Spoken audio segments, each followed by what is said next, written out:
The Checkpoint is presented by GM Pharma, the first international multinational pharmaceutical company in Georgia. GM Pharma, to serve those who need it most.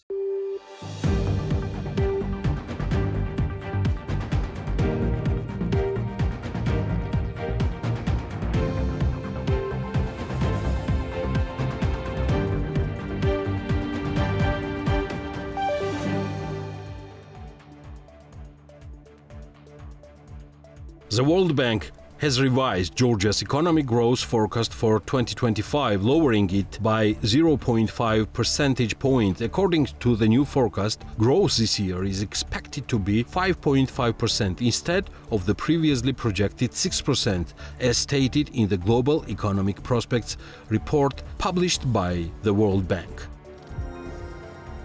In January-May 2025, Georgia's foreign trade turnover in goods increased by 13.3%, reaching $9.79 billion. According to the Express Trade data published by Geostat, exports increased by 14.6%, while imports total $7.195 billion, an annual increase of 12.8%. In May alone, exports rose by around 16%, reaching $580 million.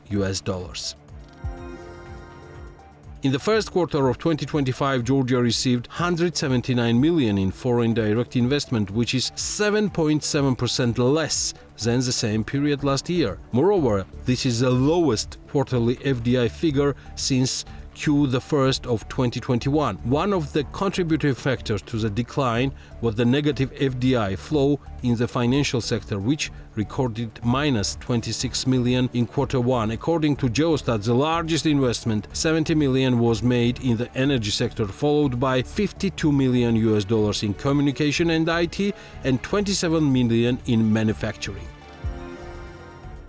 A multimodal container terminal has officially opened in Poti. The project was implemented by joint stock company Poti Trans Terminal, a joint venture between Kazakh and Georgian partners. The investment value of the project is $31.5 million. According to the Ministry of Economy, the terminal is located on more than 9 hectares near the port of Poti, and its first phase will have an annual handling capacity of over 80,000 containers. According to Poti Trans Terminal, the facility can simultaneously serve up to 120 rail wagons and will employ over 100 people. The terminal will serve both international and domestic shipments. The Rike Jaks property has been sold once again. The new owner is Macro Property, a company established in April 2025. It's owned by Macro Construction, which is a part of Macro Holding Group. The group is owned by Turkish businessman Emin Uçar.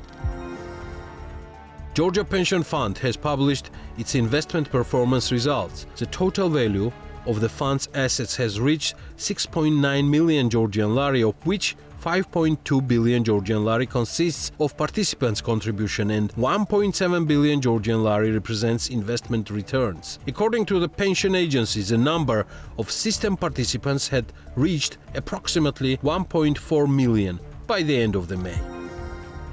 The asset declaration system, which had been shut down since December last year due to what cited as a technical malfunction, has reopened. Significantly, this occurred after BMG addressed Prime Minister Kobakhidze with a question about why the database legally required to be public was inaccessible. Kobakhidze responded that the asset declarations must indeed be made public.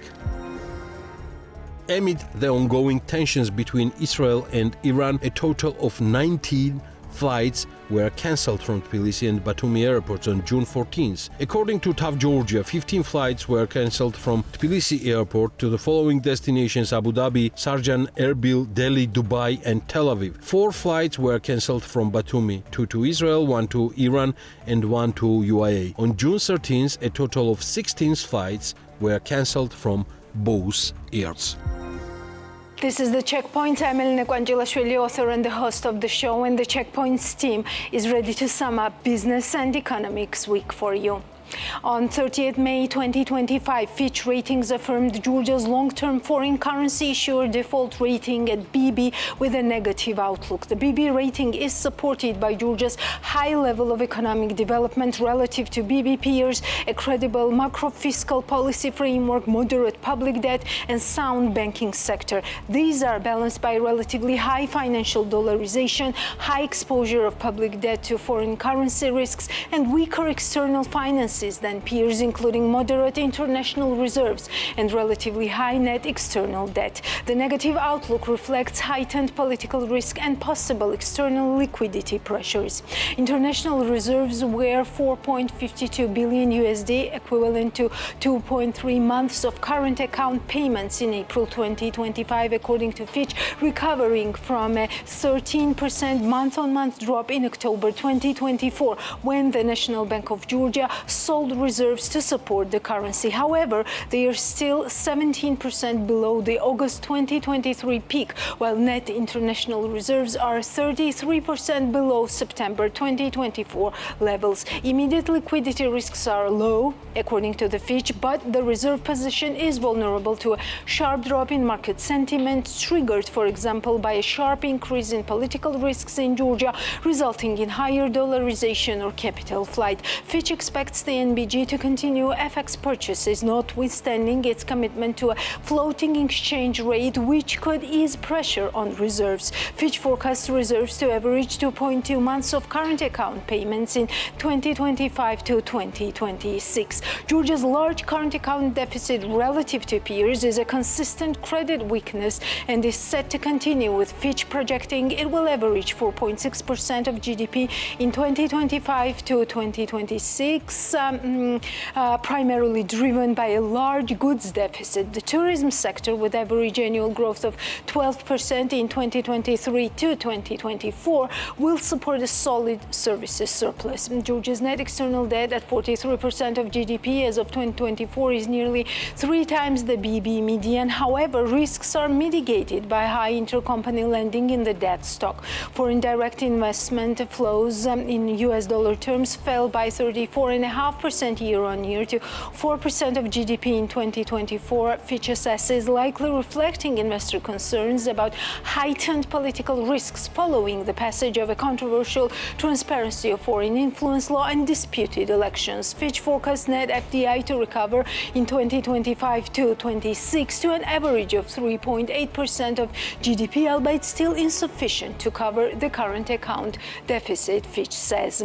Georgia's domestic political and societal fragmentation continues, with the opposition boycotting parliament following the disputing parliamentary and presidential elections in the fourth quarter of 2024. Fitch writes, Parliament has since passed legislation that tightens rules around disbursal of foreign grants to civil society organizations and is deliberating another law that could effectively ban major opposition parties. Georgia's EU accession negotiations remain effectively suspended, and the U.S. Congress is currently considering legislation that, if passed, raises risks of U.S. sanctions on senior Georgian officials, Fitch says. In Fitch's view, risks to institutional independence could widen if political polarization continues to worsen, also posing risks to external donor flows or economic performance, although neither is evident at present, as Fitch foresees. Real economic growth remains strong in Georgia at 8.8% year-on-year in January-April 2025, Fitch says, owing to strong services sector performance. In Fitch's view, potential growth, currently estimated at 4.8%, has been boosted by investments in the information and communication technology, hospitality, transport and construction sectors. Fitch expects growth of 5.6% in 2025 and 5.2% in 2026, with upside from productivity enhancements. Domestic demand is strong, but inflation remained below the NBG's target of 3% in 2024, although it exceeded it in March-April 2025, averaging 3.4%, partly due to base effects. Fitch expects inflation to average 3.2% in 2025-2026. The NBG has kept policy rates unchanged at 8% since May 2024 and is unlikely to cut rates given the potential for looser monetary conditions to boost FX demand, Fitch's outlook says. monetary policy transmission is somewhat constrained by high levels of dollarization, and Georgia has a record of overperforming budget targets. That is Fitch's assessment. Fitch expects the general government deficit to average 2.3% of GDP in 2025-2026, well below the 3% ceiling. Gross general government debt fell to a 10-year low of 36.1% at the end of 2024, aided by strong nominal GDP growth. Fitch projects GDP to average 35.8% in 2025-2026, well below the 60% debt ceiling, with exchange rate depreciation key risk. Fitch expects the authorities to roll over a 500 million USD Eurobond maturing in April 2026. Georgia has ESG relevance scores of 5 for political stability and rights and 5+ for the rule of law, institutional and regulatory quality, and control of corruption. These scores reflect the high weight that the World Bank governance indicators have in Fitch's proprietary sovereign rating model. Georgia has a medium WGI ranking at the 61st percentile, reflecting moderate institutional capacity, established rule of law, a moderate level of corruption, and political risks. The Checkpoints conducted an exclusive interview on Georgia's key rating sensitivities and more with Arvind Ramakrishnan, Director of Sovereigns and Supranationals at Fitch Ratings. Let us start with the main key sensitivities to Georgia's rating at this stage of assessment that Fitch provided.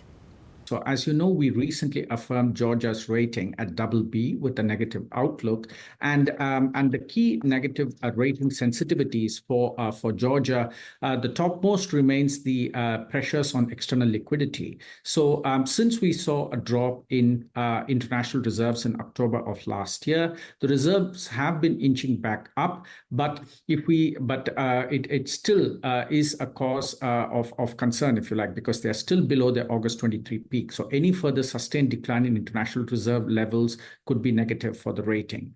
Secondly, a substantial worsening of domestic political or geopolitical risks, which could potentially be seen through greater societal or political fragmentation, for instance, could also be negative for the rating. And finally, a weakening of the policy framework, perhaps due to some of the political factors that I mentioned, that could create risks for macroeconomic stability, though that is not evident at the moment, given that the economy is doing relatively well. That could also be a negative rating sensitivity for Georgia. Yes, let's dig deeper into each of them, please. The first, the negative outlook reflects heightened political risk and possible external liquidity pressures. What do you mean more specifically under that? Please elaborate a little bit. Yes. So let me talk about the external liquidity issue first. So currently, I have to emphasize that we don't foresee any immediate threat in terms of like liquidity sudden stop for Georgia. The reserve levels are relatively low, so they are below 3 months of imports, which is generally recommended by the IMF, and net international reserves are also below the levels recommended by the IMF.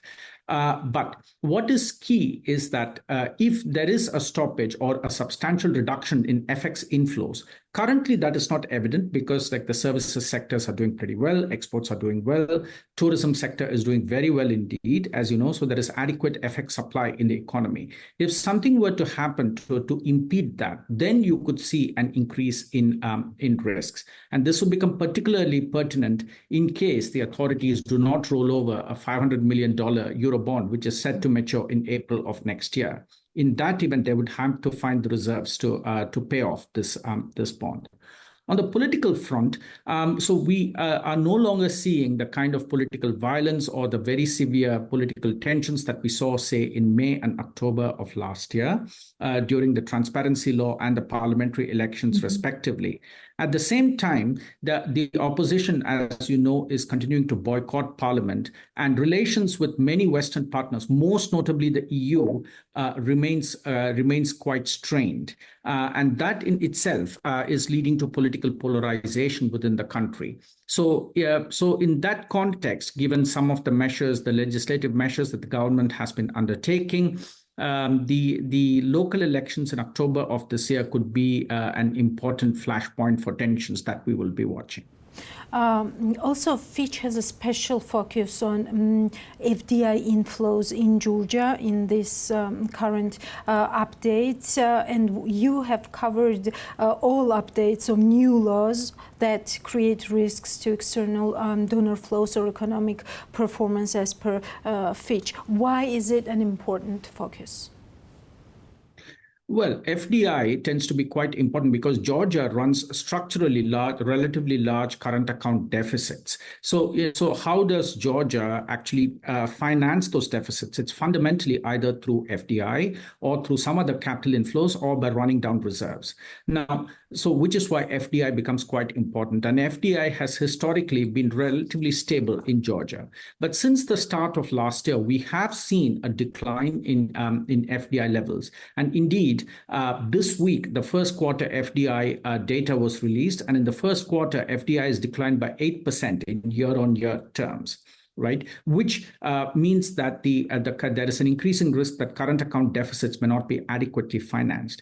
Now, I have to point out that we don't have firm evidence that the ongoing political or geopolitical tensions are directly causing FDI levels to be negatively impacted, but I would say that it is a likely factor behind what is going on in terms of FDI, which is why FDI levels are very key to watch for the overall balance of payments and ultimately the reserves position in Georgia.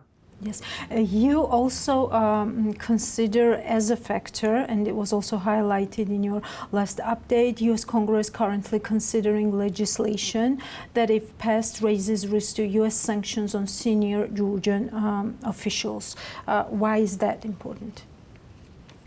Well, it is important primarily from a sentiment perspective. Right. So if the Megobarri Act does get passed in the Senate, then it would rather obligate the President of the United States to take some punitive steps against senior Georgian officials who have been alleged to have carried out human rights violations and so on. Now, in such a circumstance, if investor sentiment worsens, then one of the first indicators that you would see would likely be pressure on the lari. Right. And that so even though it's a free floating regime, we do expect that the central bank would look to shore up the lari in case the depreciatory pressures increase quite substantially, which would further worsen the reserves position. So that would be the key risk that I would say comes from the potential passage of this legislation. Mm-hmm. Currently, Mr. Ramakrishnan, there are quite important reshufflements in GD's different governmental bodies, and one tendency that is evident is that GD tries to kind of like get rid of sanctioned officials, especially taking higher positions in the government. Do such decisions mitigate those risks that you have currently mentioned? Well, it is difficult to say. So, for instance, as you are aware, the interior minister was recently replaced. So that could also perhaps be seen in this context. Mm-hmm. To some level, it probably does mitigate the risks associated with the worsening of ties with key Western counterparties. But on the whole, this is independent from what happens in our view with Megobarri legislation. But more fundamentally, I have to hasten to point out that sector-wide, like entire sectors coming under sanctions, or like Georgia coming under like very large risk of secondary sanctions, is not our base case. By and large, at least in the financial sector, which is where like compliance tends to be very important, Georgia is complying with Western sanctions with regard to Russia. Economic growth projections are also very interesting from Fitch. It's 5.6% in 2025, while we see higher projections, for example, in case of IMF recently raising this projection. Like, what is the logic behind how the Fitch rating sees the growth going forward for Georgia?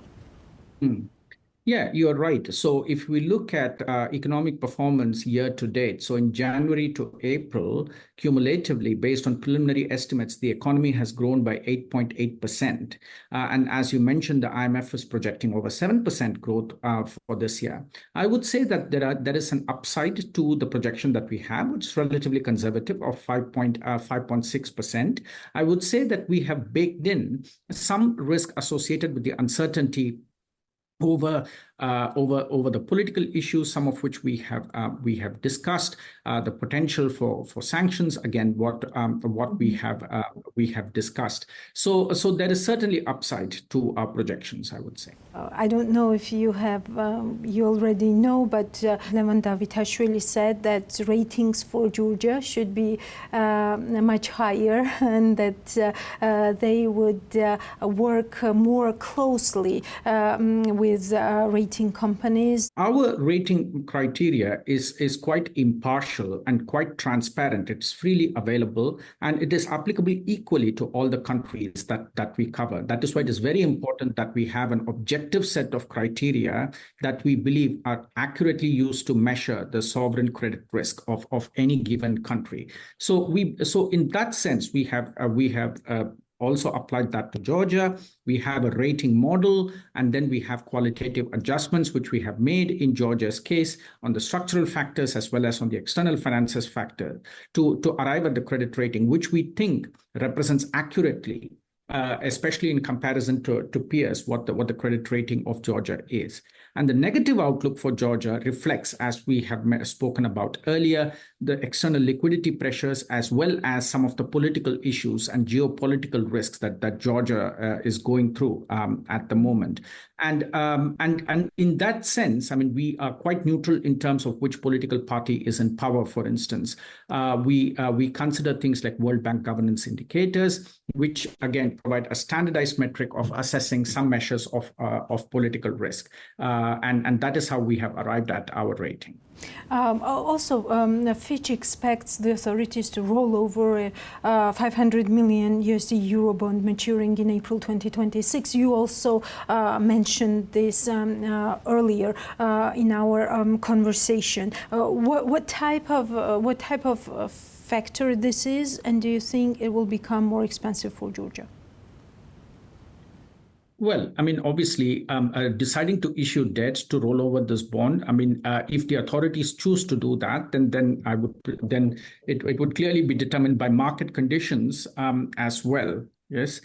So depending on market appetite, the authorities would likely make a decision on when to issue debt and in what currencies they would issue debt. But our thinking at the moment is that the authorities would be able to roll it over, barring, say, an unexpected hike in interest rates or significant worsening of sentiment, perhaps due to an intensification of the trade war, which might make it difficult for Georgia to go to the international markets. I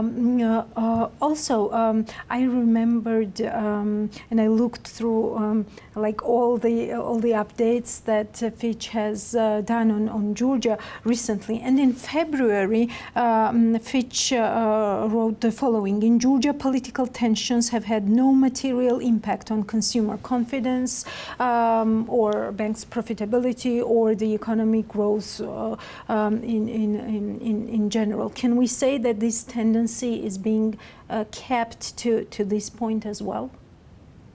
I would say so, to the extent that we haven't seen evidence that economic performance has been negatively affected by political or geopolitical tensions, particularly political tensions in the country. So, as I mentioned, the monthly economic indicator shows very robust economic performance. As I mentioned, like January to April, nearly 9% economic growth, which coming on for the third year running is very strong, or even fourth year running is very strong economic performance.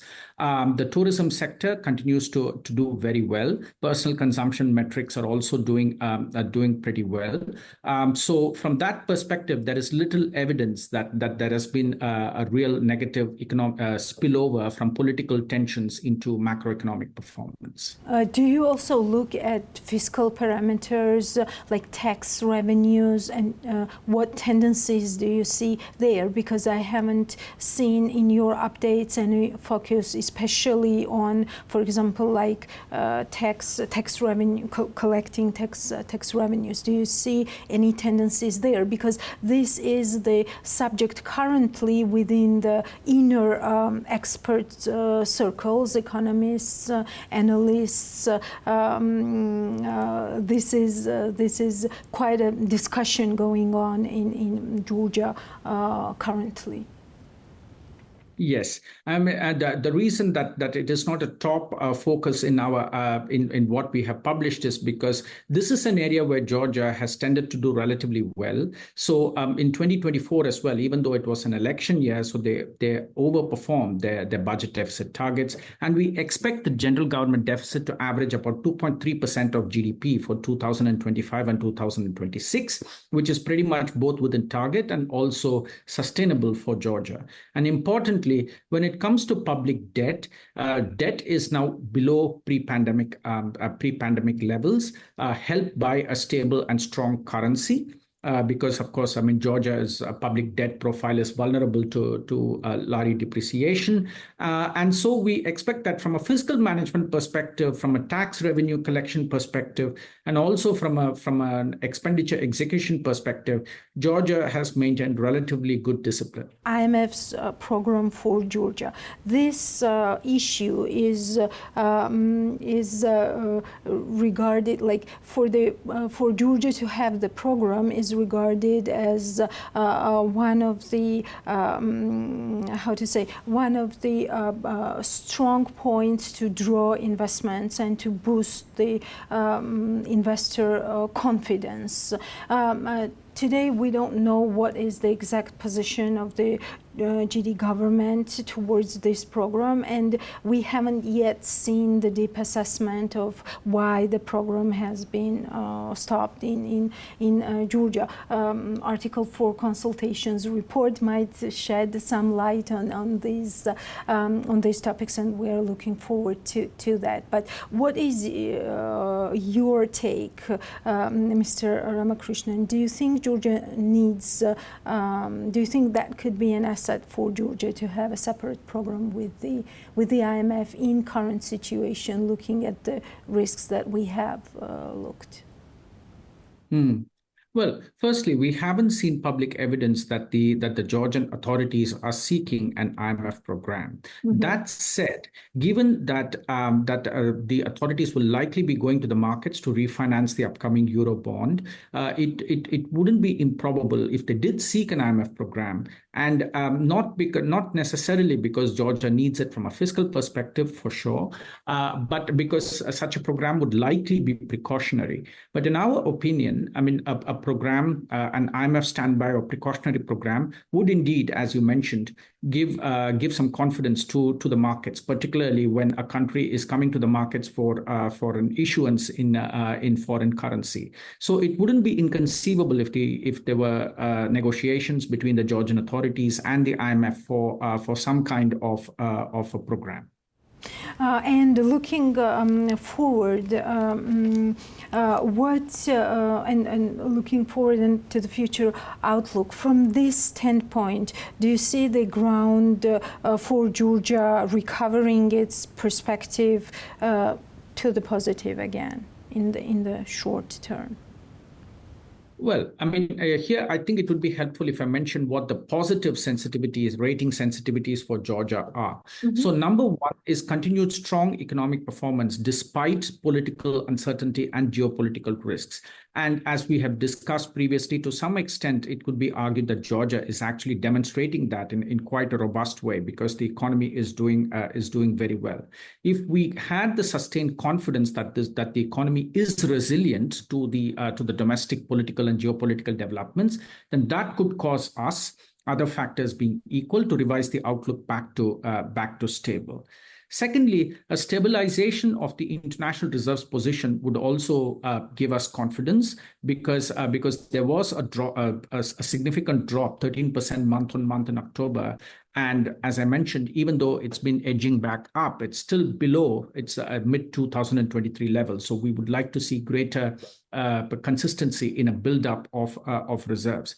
And thirdly, a sustained reduction in domestic political risks would also be viewed positively in terms of mitigating risks to governance and independence of institutions. However, this, to be honest, doesn't appear particularly likely in the immediate term, and particularly as we have local elections approaching later this year. This, I would expect that tensions would remain relatively high. And also, what are some of the are there any risks associated with for example, international trade at this point, given the U.S. stance on tariffs?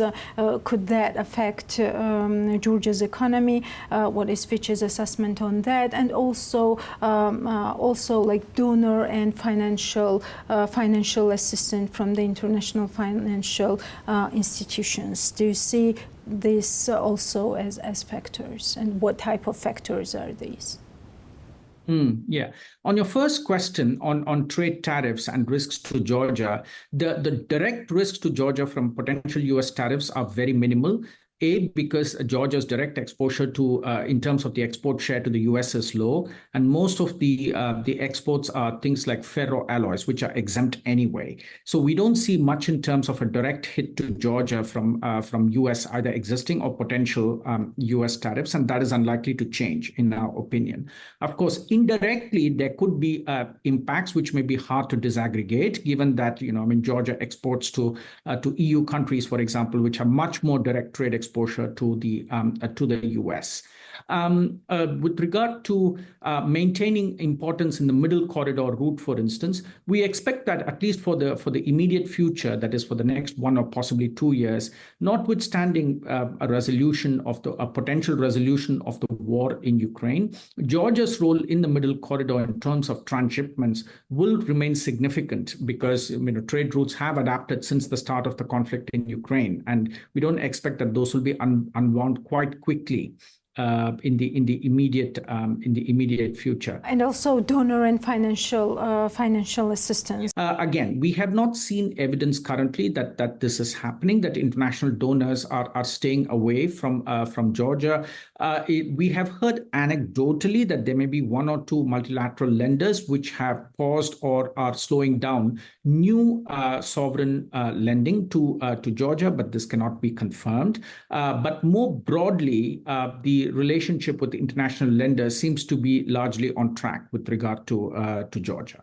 And also, what is your take on the talks about potential suspending of visa liberalization for Georgia or taking away candidate country status from the country? Do you see these as like potential risks at this point when you are weighing in? Do you weigh in these 2 risks as well? Well, progress towards or a commitment towards EU accession would be something that we see as an anchor, because it generally helps to, if adhered to, raise governance levels over time and also help build institutional quality through standards of the EU that need to be adhered to, technical assistance that is offered from the EU, and so on. So from that perspective, a suspension of negotiations with the EU, which we expect is going to continue for some time, is indeed negative. Though the exact impact on institutional quality and governance indicators will be seen only over time for Georgia. Thank you so much, Mr. Ramakrishnan. And to wrap up our conversation, what do you think Georgia could do at this stage to maintain this resilience of the economic growth that the economy has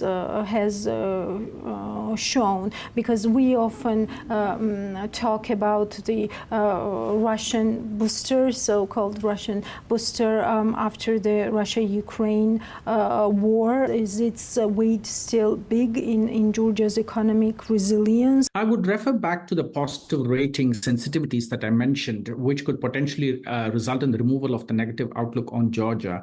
I mean, I do think that since 2022, the large influx of migrants, even though many of them have left, as well as capital increase in productivity, is contributing to boosting potential growth in the economy over the medium to long term. And if we have the confidence that the economic growth will be sustained over a period of time, notwithstanding the domestic political issues and so on, then that could be positive for Georgia. Similarly, a renewed focus or maintaining in fact, increasing the reserve levels in a sustainable manner would also be positive, other factors equal, in terms of mitigating external liquidity pressures. And a reduction in domestic political risks would also result in lesser pressure on governance-related issues for Georgia. So at this point, can we say that risks of the economy are mostly or entirely driven by political factors at this point, be it going closer to Russia or drifting away from the EU, whatever that is? Can we say that the weight of these political tensions, political polarization, is important at this point? It is very important. I would say that it is one of the two main factors affecting the outlook or the trajectory of this rating. One is the political and the geopolitical factors that you have mentioned. And the second is the external liquidity situation, which I have mentioned. Which also stems from the first factor. Arguably, yes, as mentioned, yes, because, I mean, again, it is very difficult to find direct attributory evidence that reserves have fallen because, say, investors are not coming into Georgia or they're pulling their money out of Georgia, but it cannot be disentangled for sure. How did the economy do this week? We can follow up with our short overview of this week's news and outlook. Georgia and Hungary are connected by particularly close cooperation. Hungary is a special supporter of Georgia, both in terms of development of our statehood as well as in terms of Georgia's European aspiration. Georgian Dream Prime Minister Irakli Kobakhidze told Georgian journalists in Milan. According to him, the Commission session, which will be held in Budapest, will discuss both political and economic cooperation. It's particularly important for us to further develop relations, and of course the Commission session, which will be held in Budapest, will serve to discuss issues of bilateral cooperation. We will discuss both political and economic cooperation and other areas of cooperation. We will continue to pay special attention to the development of relations in the future, Kobakhidze said. The World Bank has revised Georgia's 2025 economic growth forecast down to 5.5%, cutting its previous estimate by 0.5 percentage points, according to the latest Global Economic Outlook report. The report notes that growth in 2025 is expected to slow compared to 2024, largely due to the anticipated decline in re-exports and domestic consumption. Growth in Georgia and Armenia is expected to decline compared to 2024, driven by weaker domestic demand and decline in re-exports, bringing growth projections for these countries closer to their potential growth rates, the report states. Regional forecasts for 2025 are as follows: Georgia 5.5%, Armenia 4%, Azerbaijan 2.6%, Russia 1.4%, Ukraine 2%, Turkey 3.1%. The World Bank's downgrade contrasts with a more optimistic forecast from the International Monetary Fund, which recently raised its projection for Georgia's 2025 growth from 6% to 7.2%. The second Georgia-Hungary Intergovernmental Summit held in Budapest addressed all key areas of bilateral cooperation. It supports Georgia's path towards European Union integration, stating Georgian Dream First Vice Prime Minister and Minister of Economy and Sustainable Development Levan Davitashvili. Davitashvili noted that trade between Georgia and Hungary has progressed significantly, with trade turnover increasing by 14% in 2024. The summit was comprehensive, covering virtually all areas and cooperation, including sports, culture, education, and economics, which was also reflected in the statement made by both prime ministers. Hungary, as an EU member state, remains one of the Georgia's strongest supporters of the path to the EU membership, said Davitashvili. He highlighted transport cooperation, particularly in civil aviation. Hungarian airline Wizz Air continues to expand in Georgia and currently leads country's air travel market, connecting Georgia with around 28 destinations. Both prime minister emphasized that we have not yet fully tapped the potential of our cooperation. That's why we have agreed that the private sector must more actively engage through the platforms established by both countries to deepen economic ties, Davitashvili stated.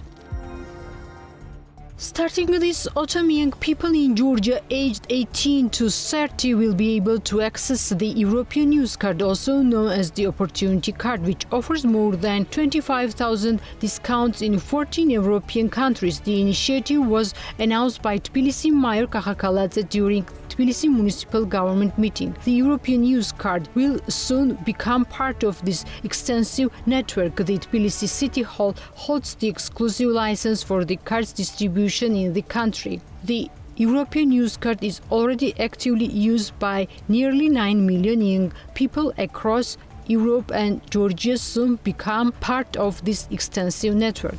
The goal of this program is to expand access to young people to cooperate in mobility, education, culture, sports, and entertainment. We have worked hard to bring these to Georgia, and Tbilisi City Hall is proud to serve as the exclusive licensor, Kakakaladze stated. To broaden accessibility beyond the capital, the Tbilisi City Hall has signed a memorandum of understanding with Bank of Georgia, which will partner in the rollout. The collaboration aims to ensure the widest possible reach for Georgian youth.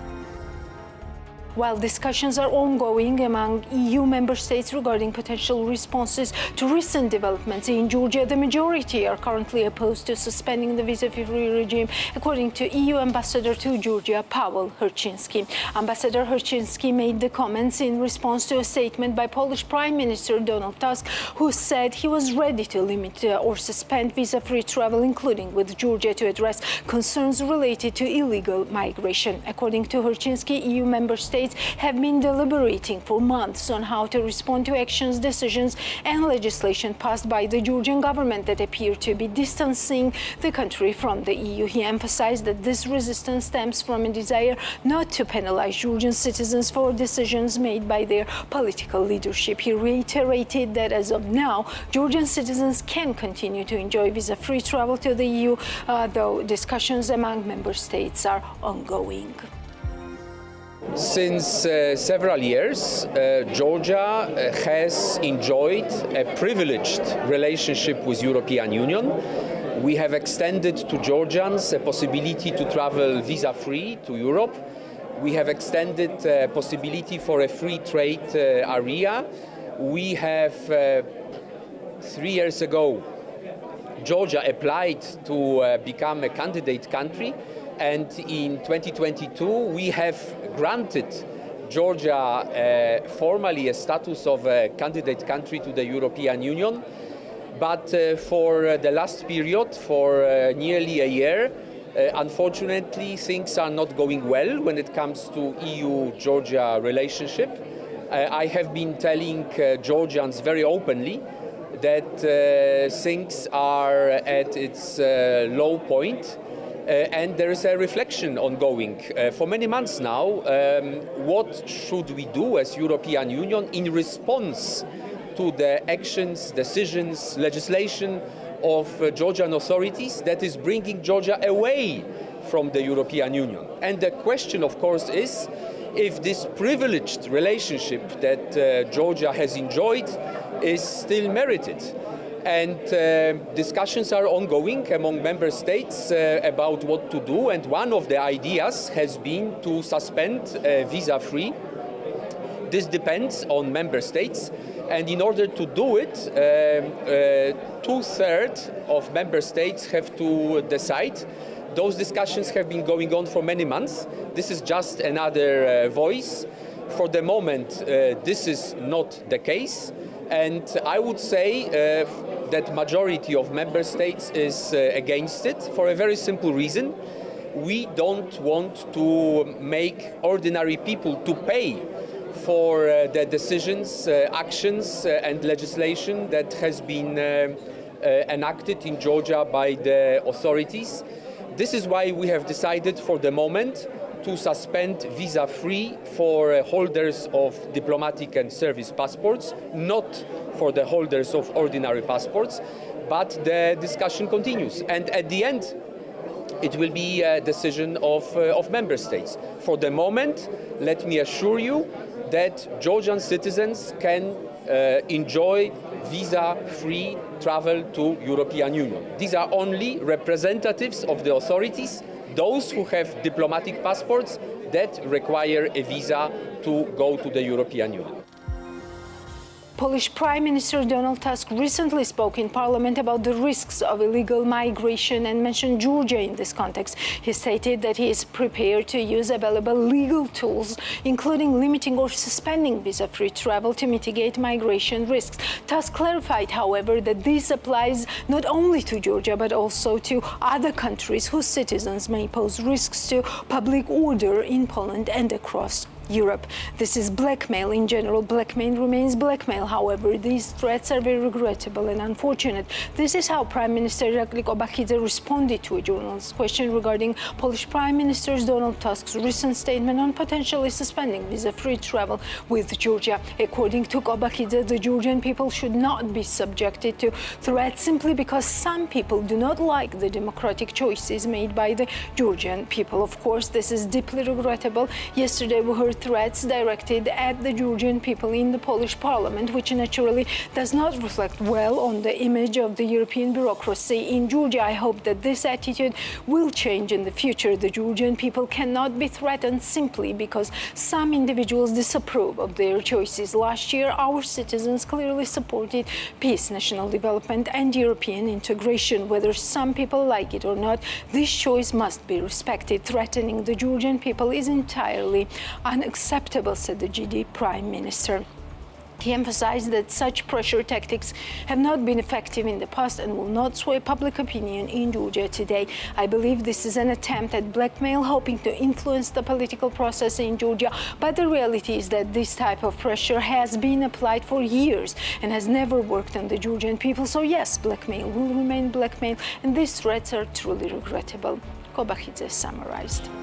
The British Embassy in Georgia announced that it had cancelled all grant plans for the upcoming municipal elections due to uncertainty with the Georgian authorities. According to the statement released on Facebook, the embassy regrets the missed opportunity to promote objective, professional and transparent scrutiny of October's municipal elections. The United Kingdom has tried in good faith to seek approval for several grants to Georgian civil society for voter education and citizen electoral monitoring, which the Central Election Commission confirmed are valuable activities. However, after discussion with the Georgian authorities, we have been told that the planned government decree establishing a procedure for grant approvals is not finalized, and therefore no mechanism or time frame currently exists for grant approval decisions. Due to this uncertainty, we have reluctantly had to cancel our grant plans to support the transparency and competitiveness of the upcoming municipal elections. We regret that unlike the last municipal election in Georgia, the government has not yet invited any OSCE or ODIHR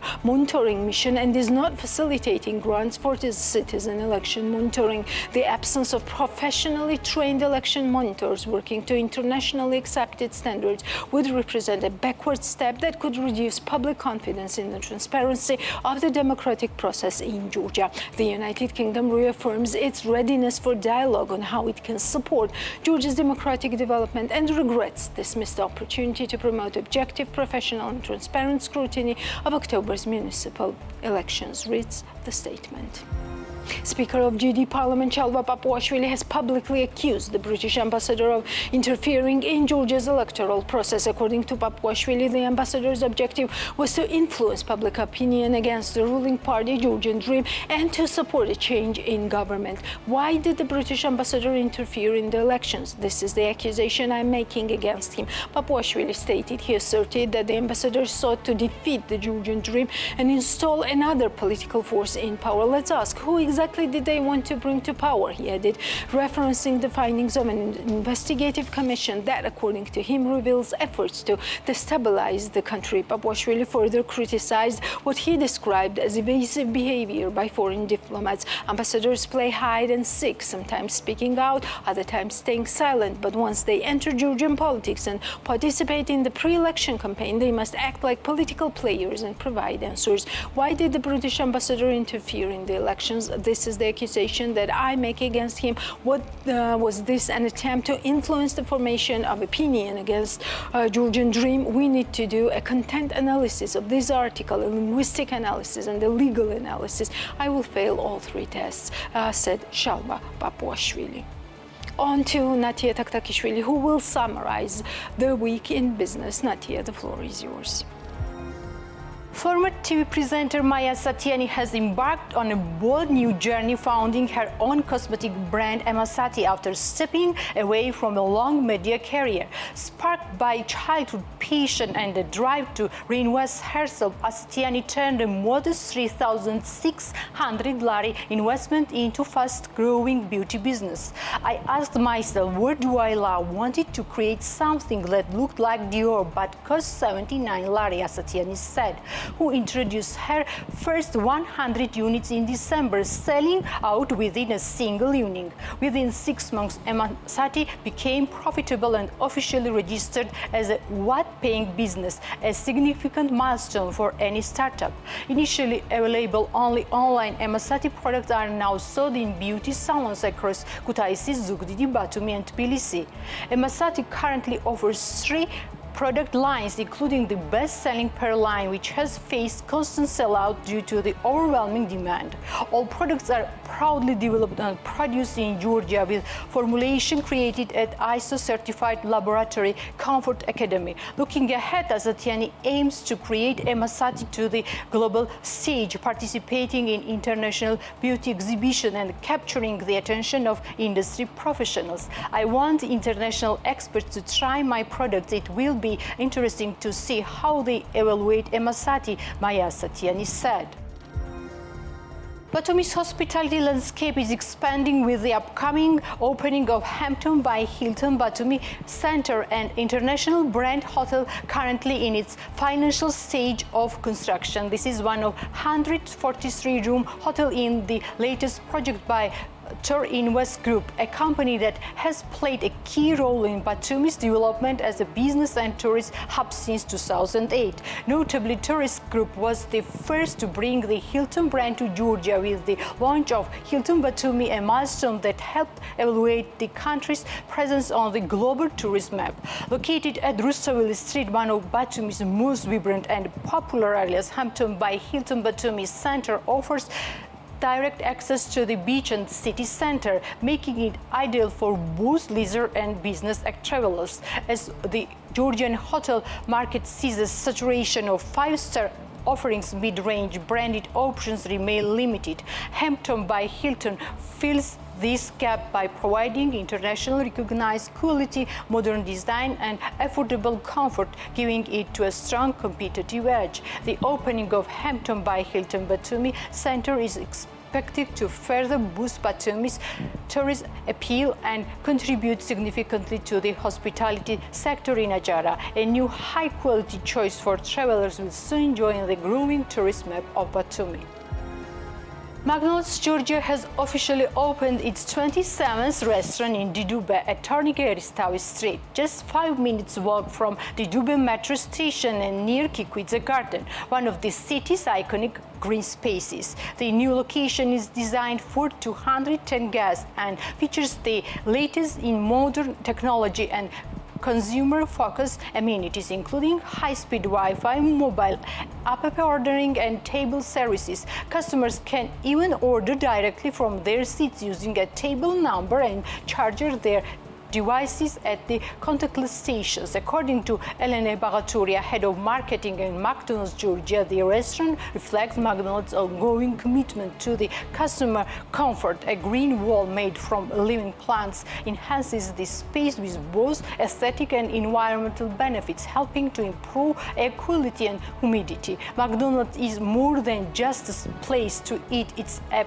space for families. Our new location reflects our focus on innovation, sustainability, and community, said Bagaturia. She emphasized that the restaurant was built in collaboration with 20 partner companies, underlining the importance of local involvement in the brand's growth. McCafe Zone offers freshly ground coffee and a variety of desserts, perfect for early morning visitors, while McDrive Kids Playground parking and accessible infrastructure ensures the restaurant meets the need of all guests.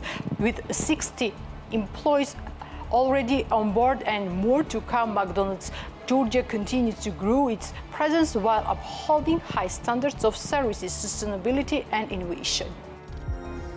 Georgian restaurant brand Entre opened another branch in London, namely in Chelsea district, as BMWG was still new branch of Entre can host 40 guests and will employ 12 persons. The company has invested 300,000 Great British pound in its opening. A new branch of Entre in London will open tomorrow. The new Entre will also offer Georgian wine to its guests. We have selected several wine producers who classically produce clay wine, and we are transporting this wine to ourselves from Tbilisi to promote Georgian wine in UK and maximize its awareness, the company notes. Georgian restaurant brand Entre entered the UK market in 2021. Since then, the chain has been expanding in Georgia, the UK, and Azerbaijan. Entre currently has 16 locations in Tbilisi, 8 in Baku, and 4 in London. Bank of Georgia has entered into a strategic partnership with Telagri, a leading agro-technological platform to promote sustainable growth and innovation in Georgia's agricultural sector. A memorandum of understanding has been signed to formalize their collaboration. This initiative aims to enhance agribusiness development through data-driven insights, industry research, and innovative service offering tailored to the needs of farmers and agricultural entrepreneurs. Supporting the agriculture sector has long been a strategic priority for Bank of Georgia. Our collaboration with Telagri will not only reduce sectoral risk but also foster a stronger culture of data-driven decision-making. This is a step towards long-term value creation for farmers and agribusinesses, said Vakhtan Silagadze, Agribusiness Development Manager at the Bank of Georgia. At Telagri, we believe actionable data is the key to the modern profitable farming. Our platform empowers farmers with real-time insights while embarking banks to make more informed lending decisions. This partnership will help elevate industry standards and better address the unique needs of different regions and crops, said Irakli Chikava, co-founder of CEO of Telagri. According to Chikava, this collaboration is set to deliver measurable improvements in efficiency, sustainability, and profitability for Georgia's agricultural sector, brightening the gap between technology, finance, and on-ground farming expertise.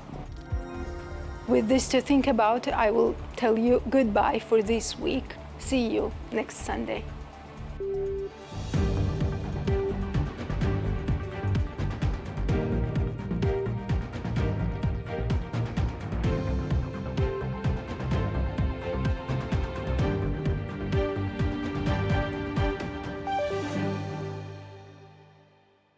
The Checkpoint is presented by GM Pharma, the first international multinational pharmaceutical company in Georgia. GM Pharma, to serve those who need it most.